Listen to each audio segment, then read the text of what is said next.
Je continue l'aspect de la prédication que j'ai commencé la semaine passée en ce qui concerne l'apostasie. Alors, juste pour donner certains points, juste un petit rappel sur ce qu'on avait parlé la semaine passée. C'est tout simplement l'effet de l'apostasie. Qu'est-ce que c'est l'apostasie? C'est de se détourner évidemment de la foi, de la vérité, se détourner de la vérité et utiliser des subterfuges pour donner l'impression qu'on est toujours dans la vérité. OK? Alors, sous cet aspect-là, il y avait une définition que j'avais mentionnée. Pardon, excusez-moi. Alors, l'apostasie peut être définie comme le rejet d'une vérité que l'on prétendait posséder. Alors, tout simplement pour conserver l'aspect que des personnes qui deviennent apostates, est-ce qu'ils ont réellement la vérité en eux? Alors, c'est tout simplement si ils, ils se sont détachés de la vraie vérité, c'est est-ce qu'ils avaient réellement la vérité dans le cœur? Il faut faire la différence entre posséder une vérité au niveau de l'intellect, de comprendre. C'est certain qu'une personne qui a appris tout le message évangélique, qui l'a appris par cœur, le récite intellectuellement, mais est-ce qu'il le vit, ce message-là? Alors à ce moment-là, il faut faire attention. Un apostat, est-ce que c'est vraiment une personne qui s'est convertie, qui s'est donnée à Christ, une personne qui est réellement sauvée? OK? Alors à ce moment-là, un apostat, c'est plutôt de croire qu'une personne qui pensait posséder la vérité, mais qui ne l'avait pas inscrite dans le cœur. OK? OK. Alors, on a parlé évidemment les caractéristiques de l'apostasie. C'est le rejet de la personne de Jésus-Christ. OK? Puis plutôt de chercher à s'inventer un autre type de Jésus, comme on va voir tantôt, s'inventer un type, une image de qui, comment on le voit Jésus, s'attacher à une image de Jésus et non pas de s'attacher à la personne réelle de Jésus-Christ qui est Dieu. Alors évidemment, ça va jusqu'à rejeter la divinité de Jésus comme telle. Alors à ce moment-là, ça frôle l'apostasie. Il y a un grand danger dès qu'on doute de la divinité de Jésus-Christ de tomber dans l'apostasie. Alors le rejet de Christ comme tel et aussi le rejet non seulement de sa personne, mais de la parole aussi. Commencer à considérer que la parole, c'est-à-dire l'Évangile, la Bible, OK, qu'il y a des vérités là-dedans, puis peut-être qu'il y a des choses que c'est pas tout à fait vrai. Commencer à douter de la vérité de la parole de Dieu, ben évidemment, c'est un pas dans l'apostasie. Tout dans la Bible, de la première lettre jusqu'à la dernière, intégralement, est la vérité. OK? Est une vérité absolue. Ce qui n'est pas absolu, c'est notre capacité de la comprendre. OK? Alors à ce moment-là, si on ne comprend pas quelque chose, on ne s'en va pas dire ah, il y a des contradictions. OK? Si quelqu'un qui voit des contradictions dans la parole de Dieu, c'est qu'il y a quelque chose qui a mal compris. OK? C'est les limites de notre compréhension qui fait qu'on peut voir des contradictions. Mais il n'y a aucune contradiction dans la parole de Dieu.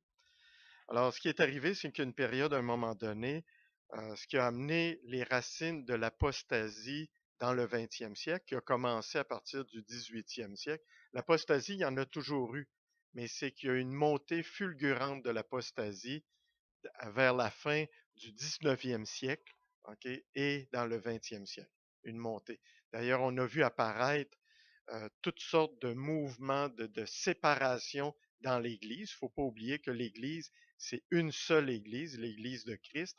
Alors pourquoi il y a autant de dénominations? Mais c'est justement, c'est des mouvements apostats qui ont commencé à amener la séparation, les divisions dans les églises comme telles. Alors on voit comme par exemple, j'avais parlé des racines de l'apostasie actuelle qui existe comme quoi trois grandes fontaines de vérité, ok? La Bible, l'Église et la raison humaine. Ça, c'est pas vrai. Ok? Alors à ce moment-là, l'Église est-ce qu'elle est parfaite présentement? OK? C'est Dieu, c'est Christ qui construit son Église. C'est pas les êtres humains qui construisent l'Église. Alors à ce moment-là, encore aujourd'hui, l'Église est entachée, OK, d'erreurs humaines, entachée de péchés. Donc, on ne peut pas considérer qu'actuellement, l'Église est un fondement de vérité. C'est la parole de Dieu, OK, qui doit être dans l'Église pour la faire croître dans la vérité. Puis la raison, évidemment, la raison, c'est complètement fou de croire que l'être humain, avec son minuscule cerveau, est capable de comprendre la complétude de Dieu. C'est aberrant. La raison n'a pas cette capacité-là. La raison peut faire des choses merveilleuses, arriver à comprendre des choses extraordinaires, mais n'est pas un fondement, une fontaine de vérité. OK? OK, de dire comme par exemple que certaines prophéties de l'Ancien Testament ne se sont pas réalisées parce qu'elles ont été annulées. OK? Alors, oublions ça, c'est pas vrai. Que Moïse n'est pas l'auteur des 5 livres du Pentateuque, par exemple. Alors, je donne des exemples, OK, de proclamations apostates. OK? Alors, désolé, mais c'est Moïse l'auteur des 5 livres qu'on appelle le Pentateuque, livre de la Bible. Le livre d'Ésaïe n'a pas été écrit par un seul auteur, il a été écrit par plusieurs auteurs. OK? C'est pas vrai. Ceux décédés sans être sauvés ont une deuxième chance. OK? La mort n'est pas la fin, tu comprends? Il y a encore une possibilité d'être sauvé après. Ça va pas. Ce qui sauve, c'est Jésus-Christ. OK? Ça arrête là. Exactement. Mm. La sanctification n'est pas complète à la mort. Il existe d'autres étapes après les morts qui permettent de continuer à croire dans la sanctification. Désolé, ça marche pas. Alors, vous voyez que c'est des courants de pensée hérétiques, tu comprends, qui mènent justement à des divisions, des séparations. On a vu arriver, par exemple, à partir de 1910, là, des infiltrations de pensée plus modernes. OK? Comme j'avais mentionné qu'à partir de 1940, il y a eu les mouvements œcuméniques qui disent qu'il y a plusieurs sources de vérité, il y a plusieurs chemins qui mènent à Dieu, puis tout ça, encore là, des mensonges, OK, qui font partie de l'apostasie comme telle. Il y a l'aspect de l'expérience vécue aussi, OK? Comme par exemple, moi, j'ai eu une expérience de vécu extraordinaire. Dieu m'a révélé des choses, OK? Je suis désolé. Si Dieu, dans une vision ou quelque chose qu'on a vécu, vient contredire quelque chose qui est dans la Bible, ben, je suis désolé. Ça vient probablement pas de Dieu. OK? Ou ben non, peut-être qu'on l'a mal interprété, mais ça doit aller en accord avec les Écritures. Donc, il faut se rappeler une chose, c'est que ce sont les Écritures sur lesquelles on doit se tourner pour connaître la vérité. Alors, j'avais arrêté à ce moment-là, j'avais parlé d'Éphésiens. OK? Alors, je vais reprendre à partir de ce point-là. On va aller dans Éphésiens, le chapitre 4. OK, Éphésiens, chapitre 4. Les versets 1 à 16. C'est pour ça que c'était long. J'avais pas pour le moment, la dernière fois, j'avais pas le temps de faire toute la lecture. Alors, je l'ai reporté à aujourd'hui. Alors, unité de la foi. Alors, Éphésiens, chapitre 4, je commence au verset 1. Je vous exhorte donc, moi, le prisonnier dans le Seigneur, à marcher d'une manière. Ce qui arrive, c'est que Paul, présentement, était en prison. Okay? Prisonnier dans le Seigneur, à marcher d'une manière digne à la vocation qui vous a été adressée, en toute humilité et douceur, avec patience, vous supportant les uns les autres avec charité, vous efforçant de conserver l'unité de l'esprit par le lien de la paix. Il y a un seul corps et un seul esprit, comme aussi vous avez été appelés à une seule espérance par votre vocation. il y a un seul Seigneur et une seule foi, un seul baptême, un seul Dieu et Père de tous, qui est au-dessus de tous, et parmi tous, et en tous. Mais à chacun de nous, la grâce a été donnée selon la mesure du don de Christ. C'est pourquoi il est dit, étant monté en haut, il a emmené des captifs et il a fait des dons aux hommes. Or, que signifie il est monté, sinon, qu'il est aussi descendu dans les régions inférieures de la terre. Celui qui est descendu, c'est le même qui est monté au-dessus de tous les cieux, afin de remplir toutes choses. Et il a donné les uns comme apôtres, les autres comme prophètes, les autres comme évangélistes, les autres comme pasteurs et docteurs, pour le perfectionnement des saints, en vue de l'œuvre du ministère et de l'édification du corps de Christ, jusqu'à ce que nous soyons tous parvenus à l'unité de la foi, de la connaissance du Fils de Dieu, à l'état d'homme fait, à la mesure de la stature parfaite de Christ, afin que nous ne soyons plus des enfants flottants et emportés à tout vent de doctrine, par la tromperie des hommes et par leur ruse par les moyens de séduction, mais que, professant la vérité dans la charité, nous croissions à tout égard en celui qui est le chef, Christ. C'est de lui, et grâce à tous les liens de son assistance, que tout le corps, bien coordonné et formant un solide assemblage, dire son accroissement selon la force qui convient à chacun de ses parties et s'édifie lui-même dans la charité. Alors ça, c'est un message vraiment important en ce qui concerne l'Église comme telle. Qu'est-ce qu'on doit retrouver dans l'Église? Oui, la charité, évidemment, c'est l'amour. OK? On peut considérer amour, charité.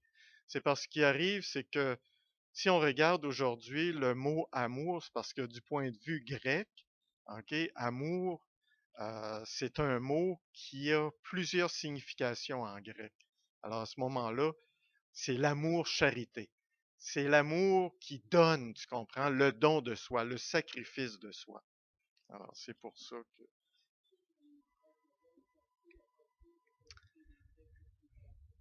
c'est ça, exactement. Le sens de charité, lui aussi, a changé comme tel. OK. OK, alors qu'est-ce qui est important ici de regarder sur l'aspect de l'Église comme telle? Alors, nous, les croyants, on fait partie de l'Église. Alors, si on regarde dans ce texte-là, il y a tous les éléments importants, OK, qui caractérisent l'Église. Premièrement, l'unité. Alors, comment ça se fait qu'on vit dans un monde où les assemblées sous différentes dénominations, il y a comme une division dans l'Église. OK? Ben, ça, c'est justement l'impact de l'apostasie. OK? De se détourner de ce qui est absolument essentiel et incontournable. OK? Jésus-Christ. Puis suivre Jésus-Christ. Faire comme Jésus. OK? Alors, l'unité de tous les croyants. Remarquez ce qui est dit. Un seul, c'est-à-dire le corps, un seul corps. Communion des croyants dans l'Église. Un seul esprit. OK? Quel est le seul esprit qui unit tous les croyants? C'est le Saint-Esprit. Il n'y en a pas d'autre. Qui anime à ce moment-là notre communion. Un seul espérance. OK? Alors là, à ce moment-là, il n'y a pas d'autre chemin. Il y a une seule espérance. L'espérance de la vie éternelle. OK? L'espérance du royaume de Dieu. Puis ça, c'est uniquement à travers Jésus-Christ. OK? Un seul Seigneur, évidemment, Jésus-Christ, à qui nous appartenons. OK? On lui appartient. Lorsqu'on a ouvert notre cœur, on lui a donné notre cœur, on lui a donné la complétude de notre aide pour qu'il puisse nous transformer. OK? dans ce qu'il veut qu'on soit. OK? Une réplique exacte de Jésus-Christ. OK? Être comme Jésus. OK? Une seule foi. OK? Ou une seule confiance en Jésus-Christ. La foi que c'est uniquement Jésus-Christ qui va faire l'œuvre de nous transformer, OK, dans ce que Dieu veut que nous soyons. Notre engagement individuel envers Christ, tu comprends, en une seule foi. Le baptême, OK, le symbole de notre entrée dans l'Église. Il y a un seul baptême, celui qui fait qu'on rentre dans l'Église, OK, de Jésus-Christ, et non pas dans aucune autre Église. OK? Évidemment, un seul Dieu, notre Père, qui nous garde pour l'éternité. Tantôt, j'ai porté attention dans le chant, OK, dans sa main, OK, d'être dans sa main. C'est notre confiance de se retrouver dans la main de Dieu. C'est la seule main qui ne peut pas nous échapper. OK? Il n'y en a pas d'autre. Alors, évidemment, ce qu'on doit faire pour se protéger de l'apostasie, c'est de rester dans la vérité de la parole de Dieu. Ah, OK. Je risque d'accrocher les choses. Alors, le discernement. L'important, c'est le discernement de la vérité par les Écritures uniquement. OK? Le discernement à quoi? Quelle espèce de discernement qu'on doit avoir dans les Écritures? C'est de ne pas vouloir comprendre ce qui fait notre affaire dans les Écritures. C'est de comprendre ce que les Écritures nous disent réellement. Puis souvent, OK, c'est de comprendre ce que notre chair aime pas comprendre. Ben, c'est justement vers ça qu'on doit pointer. OK? Le sens réel de ce que l'Écriture nous dit réellement. OK? On va regarder quelques exemples tantôt. La Bible doit avoir évidemment le dernier mot. OK? C'est certain qu'on argumente dans notre recherche à vouloir comprendre des choses. On va argumenter, telle personne a compris telle chose et tout. Mais le dernier mot, c'est qu'on doit prendre ce que l'Écriture nous dit. OK? Et non pas aboutir dans ce qu'on a convenu de vouloir comprendre. Oui, absolument. La Bible, la parole de Dieu. Un verset doit commander notre vécu. OK? Regardons le cheminement, c'est que le verset doit commander notre vécu et non pas servir de prétexte pour justifier nos actions. OK? Chercher une justification. Moi, je fais ça parce que dans la Bible, j'ai trouvé une phrase qui dit exactement ce que je veux faire. OK? Une nuance. Alors, il faut être attentif à ça. Alors, on va aller voir justement dans les Écritures, justement, ce que la Bible nous parle là-dessus.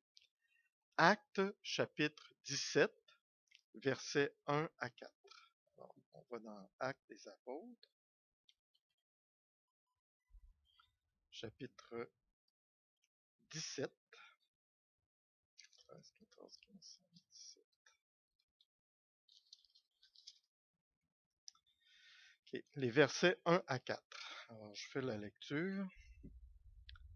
Paul et Silas passèrent par Amphipolis et Apollonie, et ils arrivèrent à Thessalonique, où les Juifs avaient une synagogue.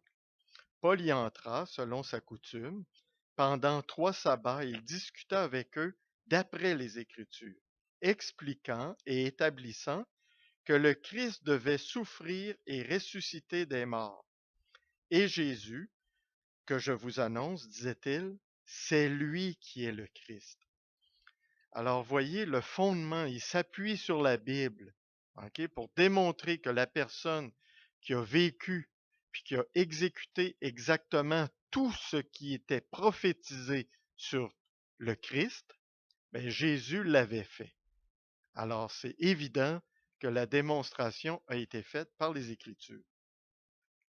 Quelques-uns d'entre eux furent persuadés et se joignirent à Paul et Silas, ainsi qu'une grande multitude de Grecs craignant Dieu et beaucoup de femmes de qualité. Alors les gens ont cru à partir du texte de la Bible comme tel, pour relater que les événements étaient conformes aux Écritures et non pas l'inverse. Okay? On va aller voir dans Actes chapitre 18, verset 28. Alors, chapitre suivant, le verset 28.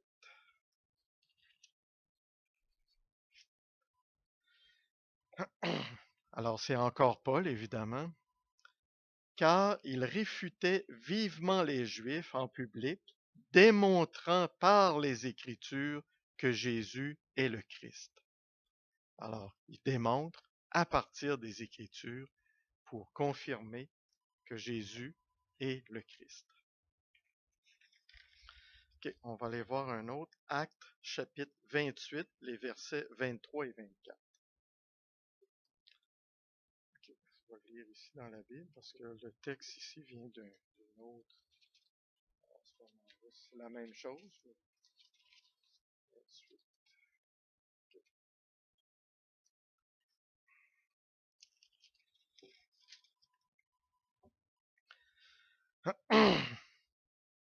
OK. Alors là, ce qui arrive, c'est que c'est Paul rendu à Rome. Paul est rendu à Rome. OK. Puis il était tenu à résidence. Alors, ils lui fixèrent un jour et plusieurs vinrent le trouver dans son logis. Paul leur annonça le royaume de Dieu en rendant témoignage et en cherchant par la loi de Moïse et par les prophètes à les persuader de ce qui concerne Jésus. L'entretien dura depuis le matin jusqu'au soir. Les uns furent persuadés par ce qu'il disait et les autres ne crurent point. Alors on voit qu'il y a comment une personne peut être persuadée, c'est justement à partir des Écritures. OK.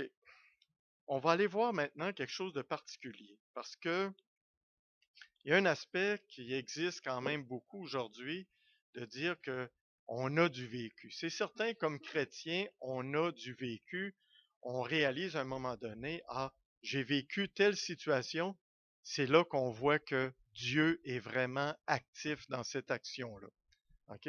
Alors, le vécu du croyant comme tel nous permet de réaliser que l'Esprit de Dieu fait du travail. OK? On réalise qu'il y a des choses qui se passent. Alors, c'est une expérience de vécu. Il faut faire attention cependant de ne pas considérer que notre expérience de vécu comme chrétien est un témoignage qui doit passer par-dessus les Écritures. Les Écritures doivent être, OK, considérées comme vraiment le fondement, OK, pour le croyant du témoignage comme tel. Alors, on a par exemple dans 2 Pierre, on va aller dans 2 Pierre, chapitre 1. OK, Pierre, 2 Pierre, chapitre 1. OK, là c'est un petit peu plus long, alors c'est à partir du verset 16 à 21. Ce n'est pas en effet en suivant des fables habilement conçues. OK?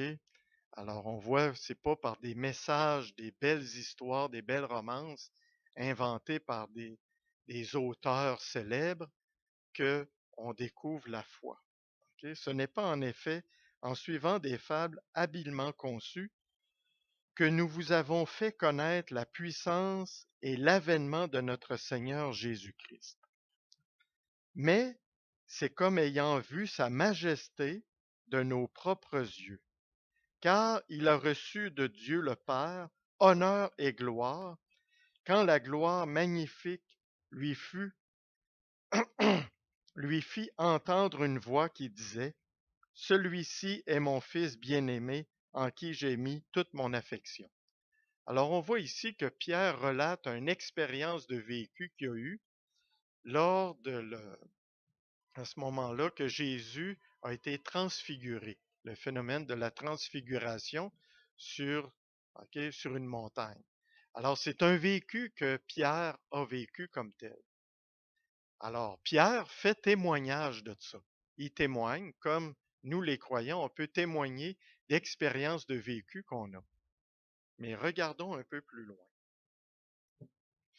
Et nous avons entendu cette voix, venant du ciel lorsque nous étions avec lui sur la sainte montagne.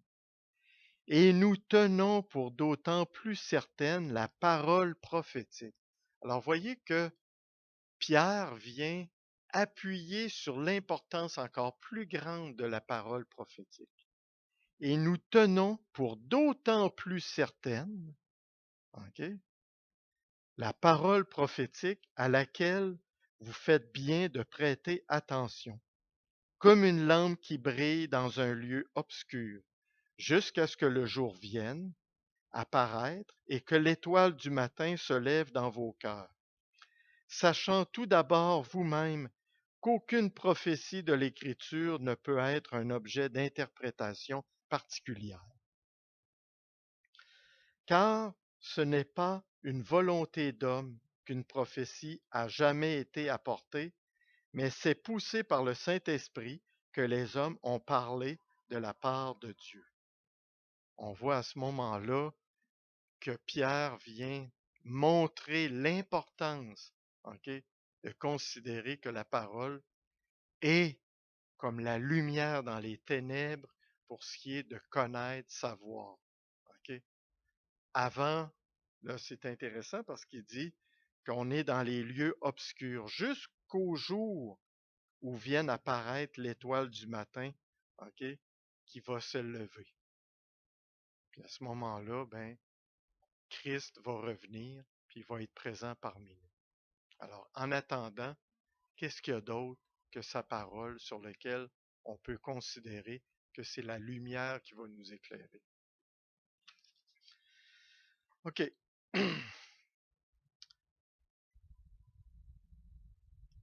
Alors, j'arrive à la partie surtout importante que je voulais parler aujourd'hui, se détourner des apostats. Donc, qu'est-ce qu'on a à faire avec les apostats? Comment on doit considérer les personnes qui sont apostates, c'est-à-dire les personnes qui considèrent que Jésus, c'est un homme comme un autre. OK? Que Jésus a dit beaucoup de messages de vérité, mais il y a des choses à lesquelles on peut considérer que c'est pas tout à fait ça, ou doit comprendre d'autres choses. Ben, encore là, la parole de Dieu est là pour nous guider. Comment on doit réagir vis-à-vis les apostats. OK? Alors, attention donc, souvenez-vous au message de Jésus. Faites attention à ce que personne vous égare. OK? Alors, attention donc à ceux qui utilisent le nom de Jésus. OK? Le sensationnalisme a créé des mouvements de sensation. Ah, Jésus, c'est lui. Des guérisons miraculeuses, des phénomènes de même. OK? Puis qui en font quasiment un spectacle, un show. OK? Faire attention à ça. Faire attention à des signes. OK? Il ne faut pas oublier que les miracles, que Jésus faisait avaient un but, un objectif extrêmement précis. C'était de confirmer ce que Jésus disait. OK? Pour montrer que ce qu'il disait, ça venait de Dieu. Donc, ne pas focaliser notre attention sur le miracle. Ah, c'est un miracle, c'est un miracle. Ce qui est important, c'est ce que Jésus vient de dire, OK, avant de faire le miracle. OK? Alors, les signes, les prodiges, faire attention à nos expériences personnelles. Regardez, jeter un regard sur nos expériences de croyants ou les expériences qu'on vit tous les jours, puis vérifier à ce que ces expériences-là, leur signification soit en accord avec la parole de Dieu. Et évidemment, ne pas considérer des choses automatiquement comme étant surnaturelles. Est-ce que c'est en accord avec la Bible? OK? Est-ce que c'est vraiment surnaturel ou c'est des passes de magie? OK? Alors à ce moment-là, cet aspect-là, il faut être alerte. Alors on va aller voir justement ce que la parole, OK, ce que la Bible nous dit, comment faire attention, puis surtout l'attitude qu'on doit avoir vis-à-vis les apostats. Alors je vais commencer avec Matthieu dans le chapitre 7, les versets 22 à 23. Matthieu. OK, les avertissements qu'on a eus, versets 22 et 23. Je vais commencer avec 21. Ceux qui me disent Seigneur, Seigneur, n'entreront pas tous dans le royaume des cieux, mais celui-là seul qui fait la volonté de mon Père, OK, qui est dans les cieux. Plusieurs me diront en ce jour-là, on parle évidemment du jour du Seigneur, plusieurs me diront en ce jour-là, Seigneur, Seigneur, n'avons-nous pas prophétisé en ton nom? OK? Ils ont prophétisé. N'avons-nous pas chassé des démons en ton nom? Alors on voit quand même que les apostats, ils ont quelque chose de particulier, la capacité de chasser les démons. OK? Un peu plus loin. N'avons-nous pas fait beaucoup de miracles en ton nom? Même les miracles. Alors, la Bible elle-même nous avertit de ne pas considérer comme étant plus important que la parole le fait que quelqu'un qui vient prophétiser. Si quelqu'un vient prophétiser, faut tout de suite avoir un doute. C'est-tu conforme à la parole? OK? Que quelqu'un, OK, qui vient à ce moment-là chasser les démons. Il a chassé les démons, donc ça vient de Dieu. Ah oui, est-ce que c'est conforme à la parole de Dieu? On a juste à voir Jésus, qu'est-ce qui se passait? Pourquoi lui, il chassait des démons? Puis quelle était la parole qu'il y avait dans ce texte-là lorsqu'il chassait des démons? OK? S'attacher à la parole pour aller vérifier. Puis évidemment, les miracles, pas focaliser le miracle. C'est quoi le message que quelqu'un vient faire un miracle? Mais qu'est-ce qu'il a dit avant?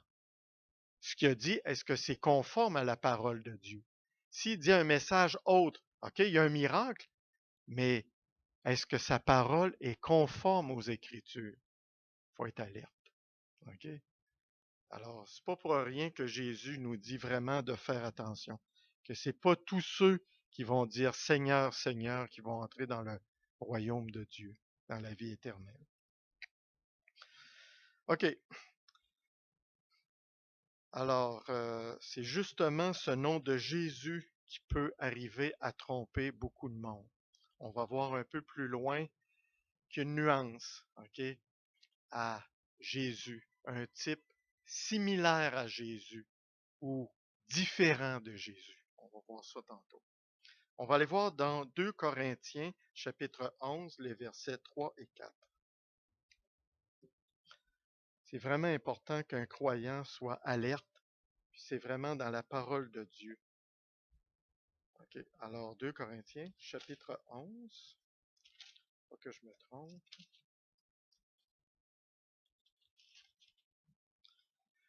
Les versets 3 et 4. OK, je vais commencer à partir du verset 1. Oh, si vous pouviez supporter de ma part un peu de folie, mais vous me supportez, car je suis jaloux de vous d'une jalousie de Dieu, parce que je vous ai fiancé à un seul époux pour vous présenter à Christ comme une vierge pure. Toutefois, de même que le serpent séduisit Ève par la ruse, je crains que vos pensées ne se corrompent et ne se détournent de la simplicité à l'égard de Christ. Car si quelqu'un vient vous prêcher un autre Jésus que celui que nous avons prêché, ou si vous recevez un autre esprit que celui que vous avez reçu, ou un autre évangile que celui que vous avez embrassé, vous le supportez fort bien. Alors on voit Paul ici montre vraiment l'inquiétude, mais on va aller un petit peu plus profond dans le verset 4. Car si quelqu'un vient vous prêcher un autre Jésus, le problème dans la traduction ici du français, c'est que dans le grec, le mot autre, qui est le même pris, comme je vais le pointer, c'est pas le même mot grec qui est utilisé. Malheureusement, j'ai pas eu le temps de trouver le mot grec comme tel, mais c'est un autre semblable. Le premier autre qui est mentionné ici, c'est un autre semblable au Jésus, mais c'est pas Jésus. Il est semblable, ok? Il a de l'air super gentil, il a de l'air bon, puis tout ça, ok? Mais c'est pas le Jésus, le vrai Jésus. Alors, un autre Jésus que celui que nous avons prêché. Alors, c'est un autre semblable. OK? Donc, il faut faire attention à ça. Ou si vous recevez un autre esprit. Le autre ici, c'est un autre différent. Alors, vous voyez que même si c'est le mot autre qui est là pour ce qui est de l'esprit, c'est un autre esprit, mais différent de l'esprit. OK? Donc, de l'Esprit Saint. C'est pas l'Esprit Saint. Alors, si vous recevez un autre esprit, qui n'est pas l'Esprit de Dieu, le Saint-Esprit, OK? Donc, c'est un esprit démoniaque, OK? Que celui que vous avez reçu, OK? Ou un autre, encore là, c'est autre différent, un autre évangile que celui que vous avez embrassé, vous le supportez fort bien. Alors, il y a vraiment un danger d'égarement ici, OK? C'est pas ce qui vient de Dieu. Paul donne cet avertissement-là. Il faut vraiment faire attention. OK. Ça va? OK, je pensais que tu voulais un petit commentaire. OK. Alors, il faut faire attention. C'est pas ceux qui utilisent. Regardez des groupes. OK.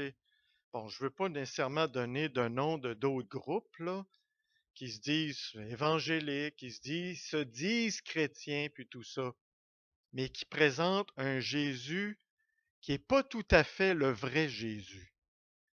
Un Jésus qui n'est pas Christ. OK? Un Jésus qui est un homme extraordinaire, le meilleur des hommes, mais qui n'est pas Dieu. Je suis désolé, c'est des hérésies, c'est de l'apostasie, c'est des gens qui ont abandonné la parole. Je peux vous dire qu'il y a des gens qui sont venus chez moi, OK? Puis qui m'ont parlé de la Bible, puis je leur ai dit quelque chose sur un texte qu'il y avait dans Apocalypse. Ah, ils ont dit, ah, t'as pas compris le texte comme il faut. Puis pourtant, le texte est extrêmement clair. OK?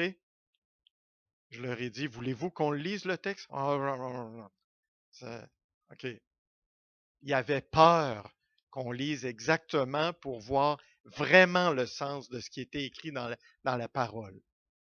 Ben, c'est des gens comme ça qu'il faut faire attention. OK? Il faut aller voir dans la parole. Voulez-vous qu'on aille le voir, le texte, textuellement, pour voir ce qu'il y a d'écrit? Ah, là, ils sont moins forts. Là, ils soutiennent moins leurs arguments. OK? Faites attention. Il faut vraiment être alerte. OK, alors c'était 1 Corinthiens. Alors, on va aller voir un autre texte, 1 Timothée, chapitre 4. Alors, dans Timothée,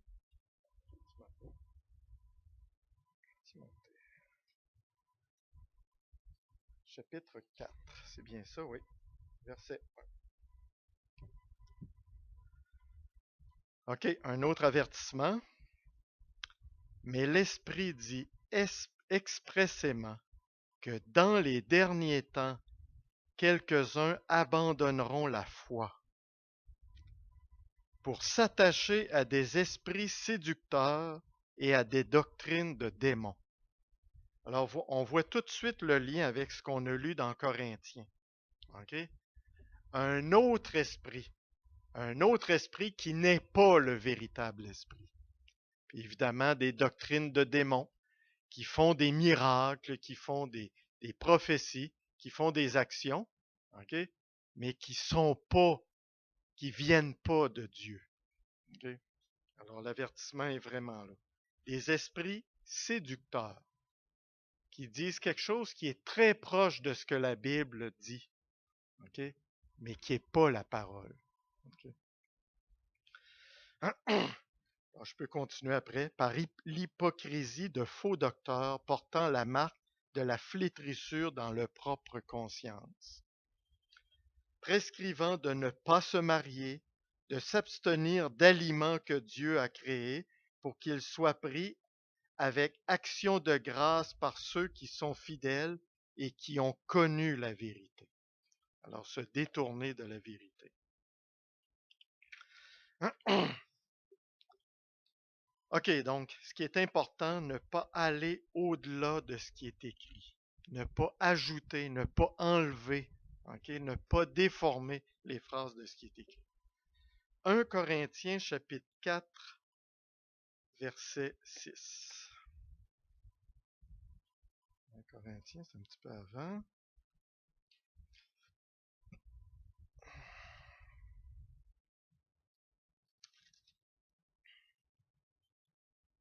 Verset 6. OK, je vais commencer à 5. Nous ne nous prêchons pas nous-mêmes. OK? Nous ne nous prêchons pas nous-mêmes. C'est Jésus-Christ le Seigneur que nous prêchons. Oui. OK, chapitre 4, verset 6, mais je commence au verset 5. Oh, attends un peu, je me suis trompé. Ah, c'est moi. C'est moi qui m'ai trompé, je m'excuse. C'est 1 Corinthiens. Oui, c'est ça. Je suis désolé. OK. OK. Alors, je vais aller quand même au verset 5. Alors, c'est pourquoi ne jugez de rien avant le temps, jusqu'à ce que vienne le Seigneur, qui mettra en lumière ce qui est caché dans les ténèbres et qui manifestera les desseins des cœurs.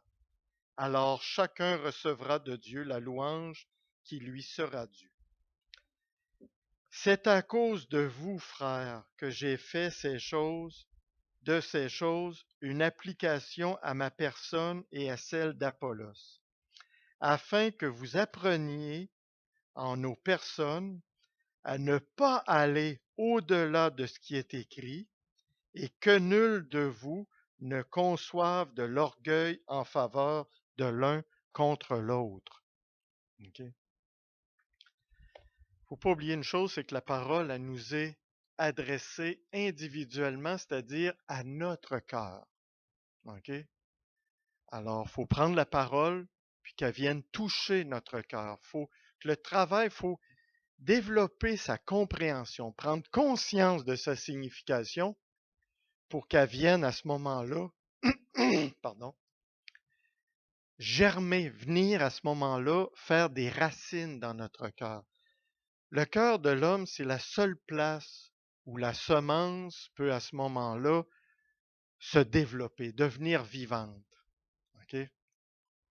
Au niveau de l'intellectuel, si on regarde l'aspect de l'intellectuel, ça rentre, puis après, c'est oublié. Si ça reste au niveau de l'intellectuel, c'est oublié, c'est perdu. Alors à ce moment-là, c'est le travail du croyant de lire, de laisser la parole entrer, de la méditer, de prier dans la compréhension de cette parole-là, puis à ce moment-là, elle va venir croître dans le cœur. Puis lorsqu'elle rentre dans le cœur, c'est là qu'on prend conscience, c'est là qu'elle va devenir vivante. C'est là qu'on va vivre avec la parole. OK. Euh,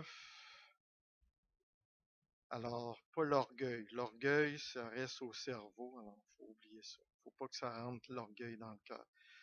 2 Timothée. OK. 2 Timothée, chapitre 3, verset 12. à chapitre 4, verset 4. 2 Timothée. On retourne à Timothée 2. J'aurais dû les mettre ensemble.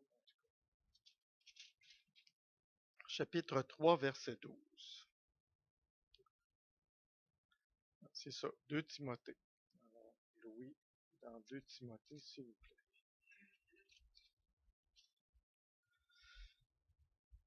OK. Verset 12.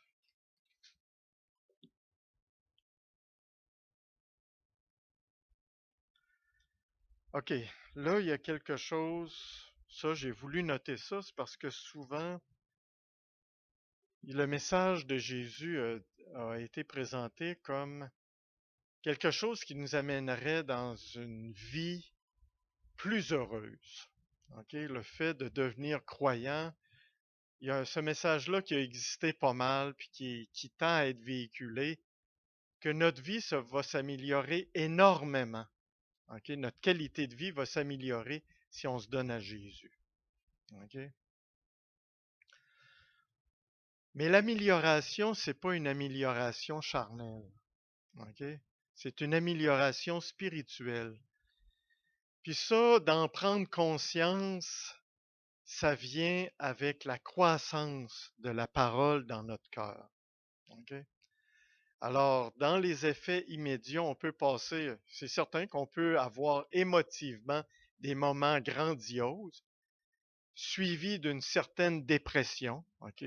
Puis à un moment donné, ça devient yo-yo pas mal, on vit des moments difficiles, puis à un moment donné, on, on vit des moments où c'est difficile d'avoir du discernement. Est-ce que j'ai une, est-ce que j'ai un bien-être spirituel ou j'ai un bien-être matériel? Puis là, à un moment donné, on est confus si on continue de s'attacher à des joies puis des plaisirs qui sont matériels. Alors, ce message-là, c'est justement pour qu'on ait à l'esprit que ce que Dieu peut nous donner, ce que Jésus nous donne, c'est un bien-être spirituel, par une croissance spirituelle, en vivant sa parole. Or, tous ceux qui veulent vivre pieusement en Jésus-Christ seront persécutés. C'est pas exactement ce qu'on s'attend, OK, comme bien-être comme tel. Alors, si on vit des tribulations, on vit des moments extrêmement difficiles qu'on vit, faut se retourner à ce que dit la parole. C'est que c'est pas un bien-être matériel. C'est justement ce type de bien-être-là à lequel il faut se détacher si on veut, à ce moment-là, vivre pieusement en Jésus-Christ. C'est certain que matériellement, on est tellement attiré par le bien-être matériel, le plaisir que nous donne le matériel, mais c'est pas ce que Dieu nous dit ici. OK? Tous ceux qui veulent vivre pieusement en Jésus-Christ seront persécutés. Si vous avez beau regarder, par exemple, n'importe quel film, comment il présente les chrétiens. Il les présente comme des crétins. À la face du monde, on est des idiots, OK? Des rêveurs, tu comprends? Des, des Jesus freaks, OK? On n'est vraiment pas quelque chose. On est quasiment des malades mentaux, même je pense que ça a déjà été dit. Les chrétiens, c'est des malades mentaux, OK? Alors, c'est normal qu'on soit persécuté, c'est ça. Si on veut vivre pieusement Jésus-Christ, ben à ce moment-là, on va souffrir. OK? Mais les hommes méchants et imposteurs avanceront toujours plus dans le mal, égarant les autres et égarés eux-mêmes. Toi, OK, toi le croyant, demeure dans les choses que tu as apprises et reconnues certaines, OK, sachant de qui tu les as apprises. Dès ton enfance, tu connais les saintes lettres qui peuvent te rendre sage à salut par la foi en Jésus-Christ. Alors, voyez que c'est les Écritures, dès ton enfance dans la foi, ok? Alors, à ce moment-là, qui peuvent te rendre sage à salut par la foi, par la confiance en Jésus-Christ. Mettre sa confiance dans ce qui est l'absolu, Jésus-Christ, Dieu. Ok? Alors, c'est vraiment ce qui est important. OK. Verset 16. Toute écriture est inspirée de Dieu. Alors, ceux qui disent qu'il y en a des bouts, ah ben ça, il me semble ça va pas tout à fait avec la réalité. Ça doit être une image qui donne. Ça correspond pas à la réalité, donc ça doit être une parabole, OK? Toute écriture est inspirée de Dieu et utile pour enseigner, pour convaincre, pour corriger, pour instruire dans la justice, afin que l'homme de Dieu soit accompli et propre à toute bonne œuvre. Pour être propre à toute bonne œuvre, à ce moment-là, il faut que la parole soit le résultat d'un enseignement, d'une conviction, d'une correction, d'une institution dans la justice. OK? Pour que ce soit une bonne œuvre. Alors, je vais continuer pour verset 4, de 1 jusqu'à 4. Je t'en conjure devant Dieu et devant Jésus-Christ, qui doit juger les vivants et les morts, et au nom de son apparition et de son royaume, prêche la parole, insiste en toute occasion. Ça vraiment, ça a fait basculer ce que je pensais avant. Favorable ou non.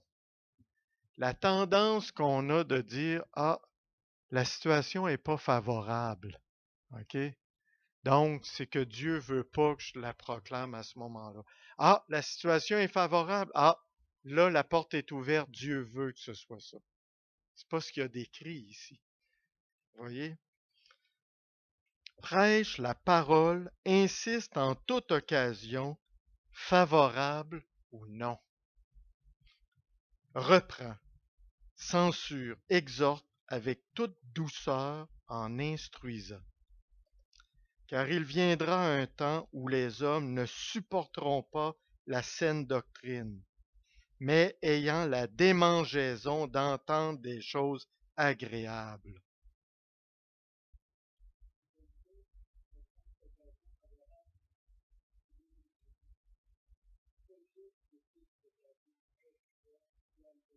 Ah, ouais, exactement. Puis on va le faire de moins en moins. Là, ce qui arrive, ça m'a rappelé l'histoire d'un gars qui prêchait à une personne devant lui, puis la personne l'écoutait pas, mais qu'il y avait quelqu'un qui travaillait dans le plafond, tu comprends? Qui lui a tout entendu, puis lui, il s'est converti. Ben, la parole, était-tu favorable pour la personne qui était là juste à côté de lui? Non. Mais la parole était favorable pour celui qui travaillait dans le plafond. En tout cas. Alors, on voit qu'on n'a pas vraiment de contrôle. C'est ça. OK, alors je t'ai rendu à 4. OK. Car il viendra un temps où les hommes ne supporteront pas la saine doctrine, mais ayant la démangeaison d'entendre des choses agréables. OK, de se faire dire qu'on n'est pas correct par un autre chrétien. Ah, ben moi, je vais aller dans une autre assemblée. Tu sais, ça va pas, là. Mm.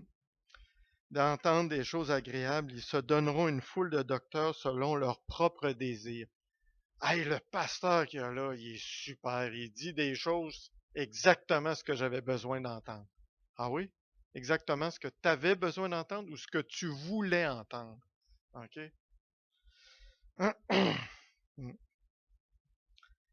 Détourneront l'oreille de la vérité et se tourneront vers les fables.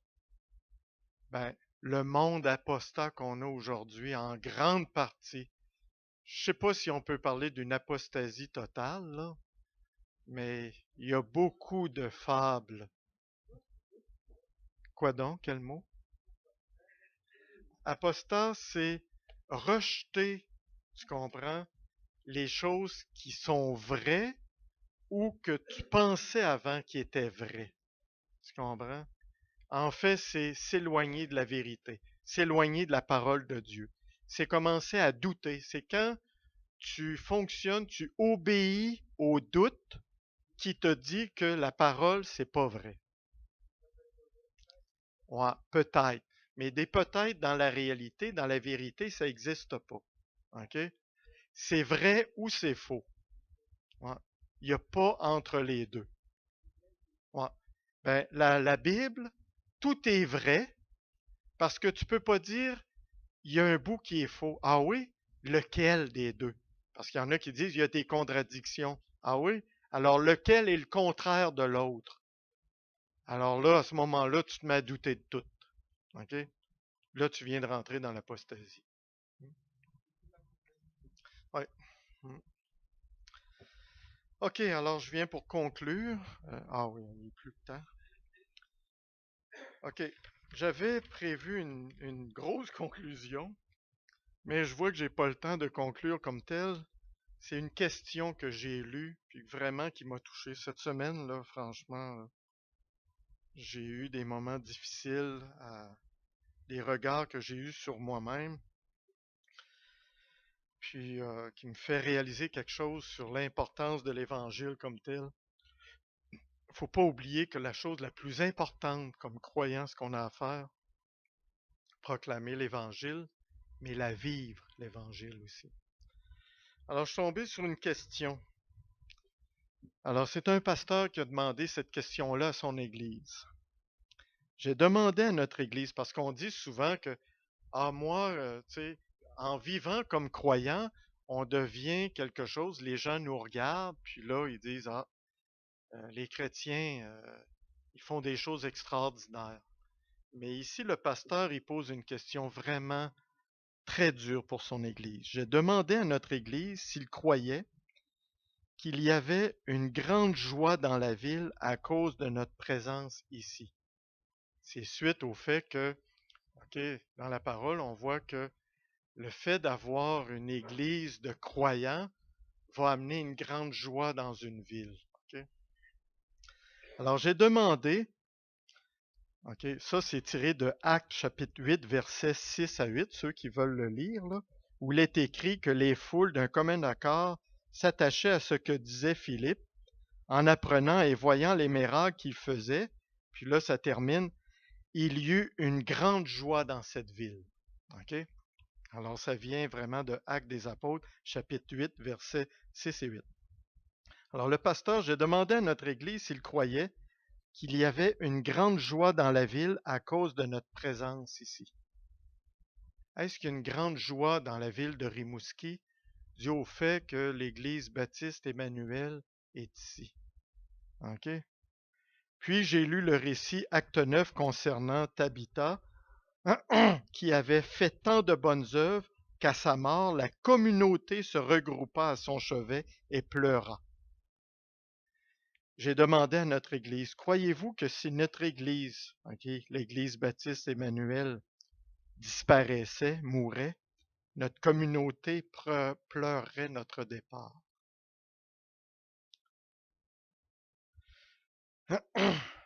Il dit carrément, nous croyons que la réponse à ces deux questions, c'est non. Moi, je pense que c'est non. Ça nous remet en question un peu comme croyants, est-ce qu'on la vit l'Évangile? Bon, là, je sais bien qu'ils ont décidé de prendre une action communautaire. Ils se sont rendus compte qu'il y avait une école qui allait très mal. Puis tout le groupe, toute leur assemblée se sont mis à faire un travail pour que cette école-là, qui était considérée la pire école de leur ville, OK, mette de la discipline, de l'ordre, puis des choses de même. Puis ils ont mis évidemment des actions chrétiennes. Ils ont posé des gestes chrétiens, tu comprends? Puis l'école, qui était une des pires, est devenue une des meilleures. La ville l'a réalisé, puis le maire de la ville a remercié cette assemblée-là, cette église-là, pour tout ce qu'ils ont fait pour avoir remonté cette église-là. cette école-là, pardon. Ah, je suis désolé. OK. Alors, ça veut dire que l'Église a eu un impact dans la ville. Puis ça m'a frappé cette semaine quand j'ai vu ça. Laquelle des églises chrétiennes à Rimouski a un impact sur la ville de Rimouski? Je ne veux pas juste porter un jugement sur la nôtre, mais une réflexion. Réfléchir. OK? Alors, mes frères, j'arrête là-dessus, à ce moment-là. Puis on va terminer ça dans une prière.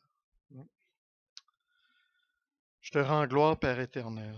Merci, Seigneur Dieu, pour tout ce que tu fais pour nous. Merci pour ton évangile, Seigneur. Cet évangile à lequel nous devons nous acharner à la comprendre, la méditer.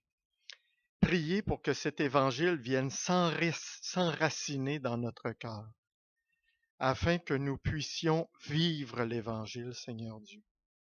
Que nous soyons portés à s'abandonner complètement à faire ta volonté, Seigneur Dieu. Je te remercie en ton Fils Jésus le Christ, notre Sauveur. Amen.